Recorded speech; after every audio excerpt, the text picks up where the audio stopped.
Stagg Slayer? Round 2 GTS 22 vs A Smith Bowman Cask Strength B2. Background: just over a year ago to the day, I reviewed the inaugural batch of A Smith Bowman Cask Strength and assessed its potential as a Stagg Slayer replacement for the missing 21 GTS. NBSP. Here we are again. 1 year later. George T. Stagg is back on the market at 138 proof, no less, and Bowman Cask Strength has upped the ante on their first hazmat release with batch 2 clocking in at a jaw-dropping 144.5 proof. GTS took the first round, so can this iteration of Bowman Cask Strength triumph over its high proof, Sazerac-owned brethren? NBSP. George T. Stagg 15 years, 138.7 proof, nose brown sugar, molasses, caramel.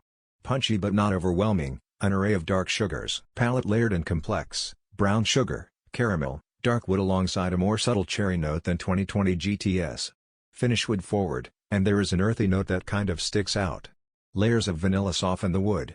9.5 10T8K scale. Overall it's a wonderful whiskey.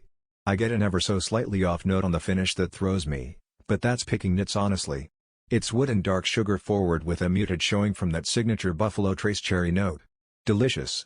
Glad to have you back, GTS. NBSP. A Smith Bowman Cask Strength Batch 2 10 years, 144.5 proof, nose honey, dates, dark cocoa, oak.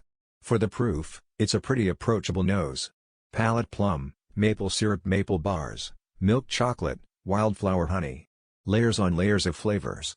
Finish stays for Demerara sugar, prunes, toasted oak, robust barrel spices. 9.5 10T8K scale. Overall well, we're 2 releases in and it's clear Bowman is onto something special. Wave after wave of flavors hit throughout this sip. After tasting batch 2, I went back to my 1/3 full, year open batch 1. And it has just opened up beautifully. I cannot wait to see this release do the same. NBSP judge's card: I give it to Stagg on the nose, which is punchier and a bit more flavorful. Bowman takes the palate in an absolute slugfest and outlasts GTS on the finish.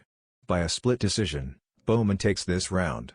Hopefully I'm fortunate enough to conduct a rubber match next year. NBSP. Last but not least, ranking scale and some examples. NBSP 1 Disgusting Town Branch Single Barrel Reserve 2 Poor Black Maple Hill Oregon Straight Bourbon Whiskey 3 Bad Elijah Craig Toasted Barrel 4 Subpar Blue Run High Rye Bourbon 5 Good 4 Roses Small Batch Select 6 Very Good E.H. Taylor Straight Rice 7 Great Wilderness Trail 8 Year Bib 8 Excellent Stagg Junior Batch 17 9 Incredible A Smith Bowman Cask Strength Batch 1 10 Perfect George T. Stagg 2020